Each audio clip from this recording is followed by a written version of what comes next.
नमस्कार साथियों।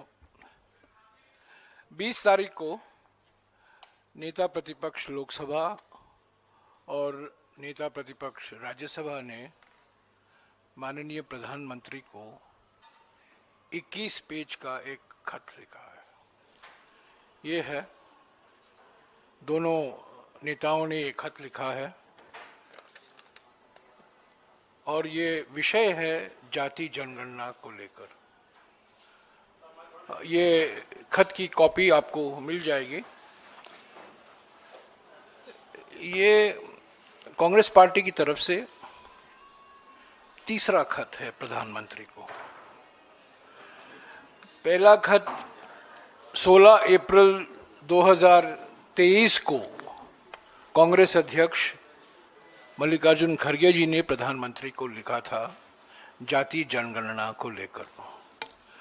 उसके बाद दूसरा खत कांग्रेस अध्यक्ष ने 5 मई 2025 को, काफी लंबा खत है, दो पन्ने का है, जाति जनगणना को लेकर कुछ सुझाव, रचनात्मक सुझाव भी दिए थे। प्रधानमंत्री को ये खत गया था। अफसोस की बात है कि इन दोनों खतों का कोई जवाब प्रधानमंत्री से मिला नहीं, प्रधानमंत्री के कार्यालय से मिला नहीं, गृह मंत्री से मिला नहीं, किसी अधिकारियों से मिला नहीं। तो ये तीसरा खत है और इस बार दोनों नेताओं ने, राहुल जी ने और खड़गे जी ने, इस पर हस्ताक्षर किया है। विषय वही है जो पिछले 3 साल से कांग्रेस पार्टी उठा रही है प्रधानमंत्री के स्तर पर जाति जनगणना को लेकर। मैं इन 3 खतों का कुछ संदर्भ देना चाहता हूं, कुछ पृष्ठभूमि देना चाहता हूं। पहले मैं दे चुका हूं, कई बार मैं दे चुका हूं, पर मुझे दोहराना पड़ेगा क्योंकि ये मुद्दा बड़ा संवेदनशील मुद्दा है, भारत के भविष्य से जुड़ा हुआ है। जब कांग्रेस पार्टी ने 2023 और 2024 के लोकसभा चुनाव के समय जाति जनगणना की मांग की थी, मैं आपको याद दिला दूं कि 28 अप्रैल 2024 को प्रधानमंत्री ने 28 अप्रैल 2024 को अब के प्रधानमंत्री तब नॉन बायोलॉजिकल थे, तो नॉन बायोलॉजिकल व्यक्ति के रूप में उन्होंने ये इंटरव्यू दिया था एक टेलीविज़न चैनल को और इसमें उन्होंने कहा था कि कांग्रेस की मांग जाति जनगणना को लेकर एक अर्बन नक्सल सोच है। तब अर्बन नक्सल चलता था, अब अर्बन नक्सल दिमागी नक्सल बन गया है।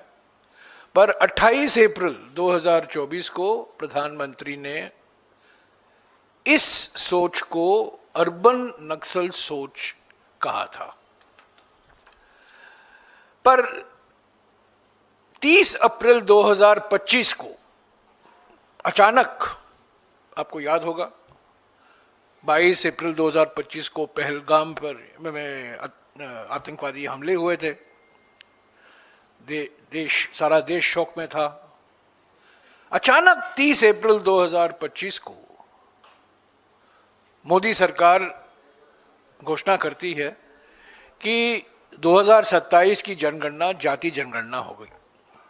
यानी कि कास्ट सेंसस, जो प्रधानमंत्री ने अर्बन नक्सल सोच कहा था, कांग्रेस की मांग को ठुकराया था, कांग्रेस अध्यक्ष के खतों का जवाब नहीं दिया था, वही प्रधानमंत्री 30 अप्रैल 2025 को अपनी सरकार की ओर से वो घोषणा आती है कि ये कास्ट सेंसस कराया जाएगा।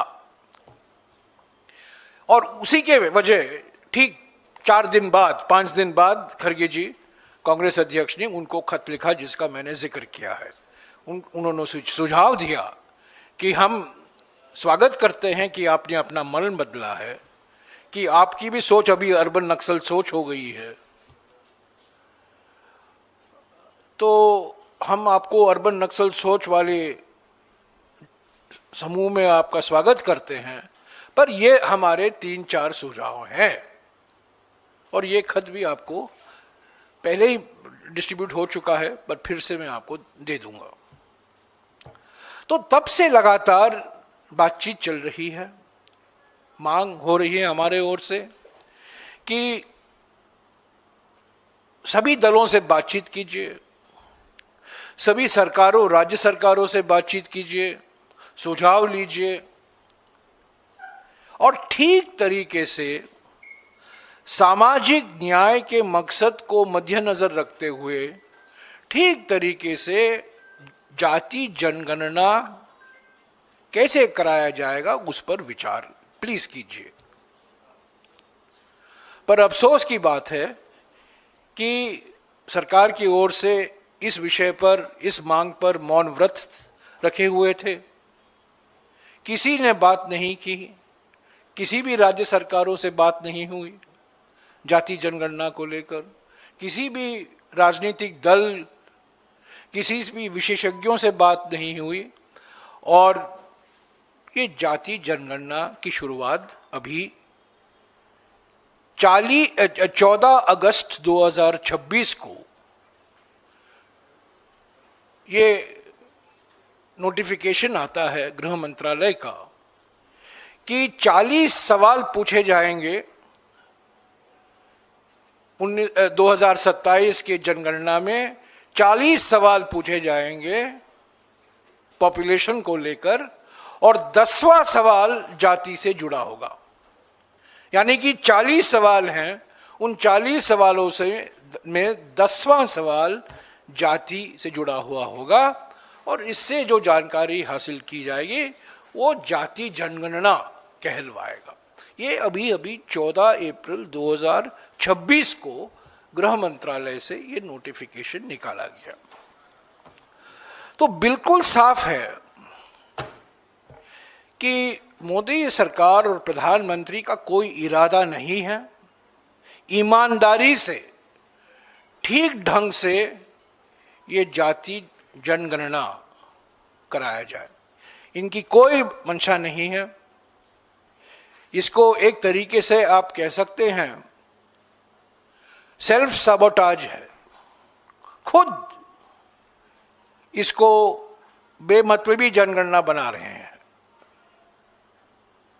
इसका कोई इस्तेमाल नहीं हो सकता, सामाजिक न्याय से इसका कोई लेना देना नहीं होगा और जिस तरीके से वो 10वां सवाल जोड़ा गया है 40 सवालों के श्रृंखला में, ये जो पहले खत लिखे थे कांग्रेस अध्यक्ष ने, उनके सिफारिशों के बिल्कुल खिलाफ है। तो इसको लेकर 20 अप्रैल 2026 को जो खत दोनों नेताओं ने, विपक्ष नेताओं ने, लोकसभा और राज्यसभा के, इन्होंने काफी विस्तार से प्रधानमंत्री को जानकारी दी है, उनको अवगत कराया है कि किस तरीके से जो सवाल पूछे जाएंगे और एक सवाल पूछा जाएगा 10वां सवाल, उसका कोई मतलब नहीं है।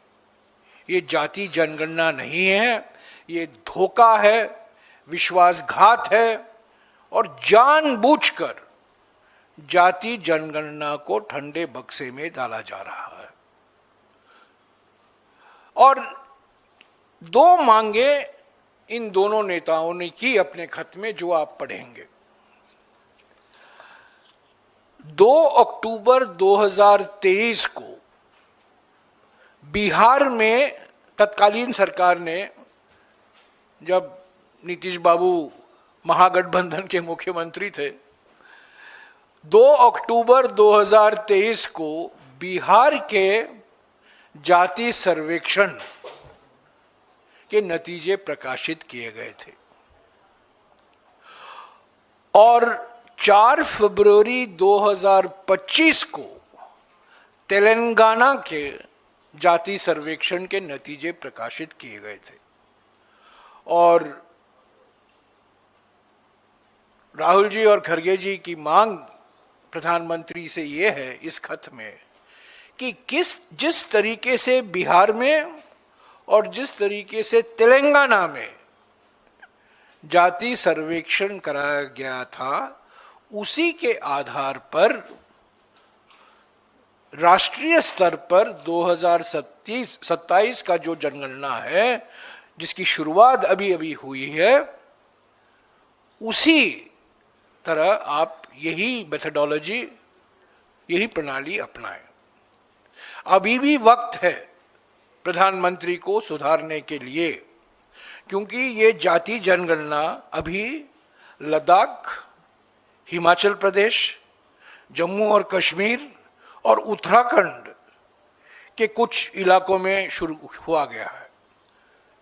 देश भर में फरवरी के महीने में 27 फरवरी 2027 को जाति जनगणना कराया जाएगा, यानी कि अभी 2-3 महीने हैं सुधारने के लिए। अभी भी वक्त है, देर नहीं हुई है। तो खरगे जी और राहुल जी की मांग ये है प्रधानमंत्री से, जो आप कर रहे हैं उसको रद्द कीजिए और जो तरीका बिहार में अपनाया गया था और तेलंगाना में अपनाया गया था, उसको आप राष्ट्रीय स्तर पर लागू कीजिए। विशेषज्ञों से बात कीजिए, सर्वदलीय बैठक बुलाइए। अभी भी समय है, अगले 2-3 महीने में आप इसमें सुधार ला सकते हैं।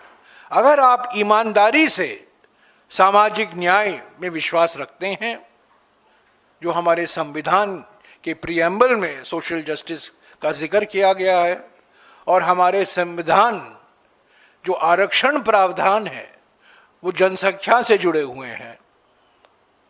अगर पॉपुलेशन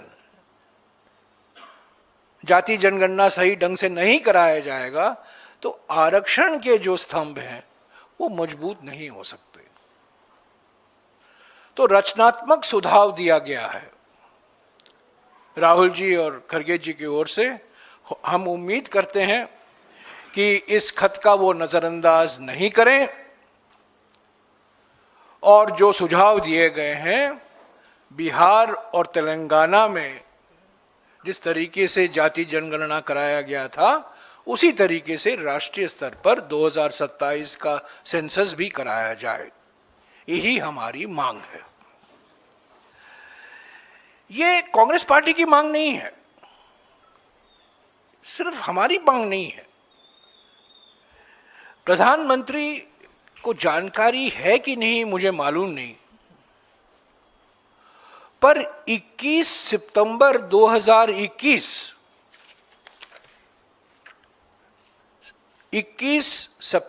2021 मोदी सरकार की एफिडेविट है सुप्रीम कोर्ट में।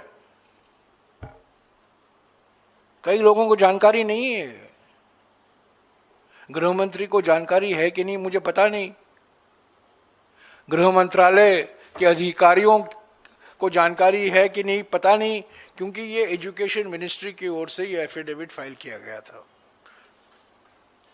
और इस एफिडेविट में कहा गया है कि अगर जाति गणना कराना है तो पहले से ही एक सूची तैयार करनी होगी। जो शब्द इस्तेमाल किया गया है ड्रॉप डाउन का मतलब है, जब सर्वेक्षण होता है, जो सर्वेक्षण कर रहा है, जो एन्यूमरेटर है, अध्यापक है या राज्य सरकार का कोई एम्प्लॉई है, उसके पास एक सूची होती है, पहले से सूची तैयार की जाती है। मिसाल के तौर से खरगे जी और राहुल जी ने बिहार में 215 जातियों की एक सूची बनाई गई थी, 215। और ये जो सर्वे के लिए जा रहा है एन्यूमरेटर, उसके हाथ में है। तो आपसे सवाल पूछेगा आपकी जाति क्या है और वो टिक करेगा। इसको ड्रॉप डाउन कहते हैं। तो ये सूची पहले से ही तैयार की जाती है। इसी तरह तेलंगाना की सूची भी उन्होंने प्रधानमंत्री को भेजा है, जो तेलंगाना में सारी सूची। हमारे देश में करीब, जानकारी अलग अलग है, पर करीब माना जाता है कि 4200 जातियां हैं। हर एक राज्य के पास जाति सूची होती है। उसी जाति सूची के आधार पर आरक्षण दिया जाता है शिक्षा संस्थाओं में, रोजगार में। यह कहना कि ये सूची असंभव है, ये झूठ है। सारे राज्य सरकारों के पास, गुजरात सरकार के पास भी है, सारे राज्य सरकारों के पास ये जाति सूची होती है। और केंद्र सरकार की भी एक सूची होती है। मंडल कमीशन लागू होने के बाद एक केंद्र सरकार की भी एक सूची होती है, ओबीसी लिस्ट होता है। तो अगर आप ईमानदार हैं, अगर आपकी नीयत साफ है, प्रधानमंत्री राहुल जी और खड़गे जी के खत को संज्ञान में लेंगे, गृह मंत्री जी से बात करेंगे। हालांकि अभी लोग कह रहे हैं कि नंबर 1 और नंबर 2 के बीच में थोड़ी बातचीत कम हो रही है, पर इस विषय पर तो वो बातचीत करें और जो सिस्टम तेलंगाना में और बिहार में अपनाया गया था उसी को राष्ट्रीय स्तर पर लागू करें और राज्यवार सूची तैयार कराया जाए और वो एन्यूमरेटर जो सर्वे के लिए, सर्वेक्षण के लिए जाता है, उसको सौंपा जाए।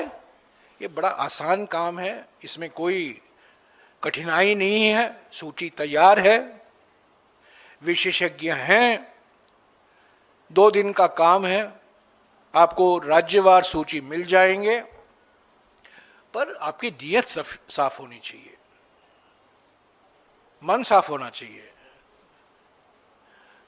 और आप ईमानदारी से आपको काम करना चाहिए। तो कांग्रेस पार्टी ये मानती है 2027 की जनगणना, जाति जनगणना जिस ढंग से कराया जा रहा है वो जनता पर एक धोखा है, ये खेल है, ये विश्वासघात है और प्रधानमंत्री को तुरंत, फौरन इस पर पुनर्विचार करने की जरूरत है। जो बिहार में कराया गया था, आज वही मुख्यमंत्री प्रधानमंत्री के साथ हैं, वही पार्टी जेडीयू एनडीए का एक महत्वपूर्ण अंग है और बिहार में और तेलंगाना में जिस तरीके से कराया गया था वो अपनाए, श्रेय खुद ले, उसमें कोई आपत्ति नहीं है। पर जाति जनगणना जो आप फरवरी 2027 में कराने वाले हैं सभी राज्यों में, उसको सही ढंग से, ईमानदारी से कराइए, धोखेबाजी मत करिए। बहुत हो चुका है धोखा और विश्वासघात। तो साथियों, यही मुझे कहना था। ऐसे तो ये मुद्दे पहले भी आ चुके हैं कई बार पार्लियामेंट के अंदर और पार्लियामेंट के बाहर, पर मैं यही एक बात कहूं कि पहले प्रधानमंत्री कई सालों तक रोक रहे थे, वो नहीं चाहते थे कि जाति जनगणना हो। कांग्रेस पार्टी 2021 से मांग करती आ रही है कि जाति जनगणना होना अनिवार्य है। तब अचानक 30 अप्रैल को उन्होंने मन बदला। स्वागत है, उन्होंने अपना मन बदला, यू टर्न किया। अभी फिर उस यू टर्न पर यू टर्न कर रहे हैं, डबल यू टर्न कर रहे हैं। ये डबल पलटी मारे हैं। एक पलटी 30 अप्रैल 2025 को मारा है और दूसरी पलटी 14 अगस्त 2026 को, जब उन्होंने 40 सवाल उठाए, निकाले गए और उसमें से 10वां सवाल जो जाति से जुड़ा हुआ था, हमको जो वो जानकारी मिली वो हम उसको नकारते हैं, वो कभी हम स्वीकारेंगे नहीं। ये सेंसस नहीं है, ये एक वाइट वॉश है, जाति जनगणना ये एक वाइट वॉश है। तो ये खत अब देखिएगा प्रधानमंत्री का जवाब आएगा कि नहीं। हमारे अनुभव से तो साफ है कि कोई जवाब नहीं आएगा, पर हम ज़रूर इस मुद्दे को उठाते रहेंगे। हमारी मांग यही है कि जो जनगणना कराने का अधिकार है गृह मंत्री को, गृह मंत्रालय में जो अधिकारी हैं वो इस खत का अध्ययन करें, विश्लेषण करें और फौरन जो बदलाव करना है उस जो प्रश्नावली में वो परिवर्तन लाएं, उसको बदलें। एक सर्वदलीय बैठक बुलाएं, गृह मंत्री बातचीत करें सभी राजनीतिक दलों से, क्योंकि ये राजनीतिक मसला नहीं है, एक संवैधानिक मसला है। ये जो प्रियम्बल में लिखा हुआ है और सारे जो प्रावधान हैं आरक्षण को जो लेकर जो प्रावधान है, उसका मूल फाउंडेशन जो है, उसकी बुनियादी फाउंडेशन वो जनगणना ही है, जाति जनगणना ही है।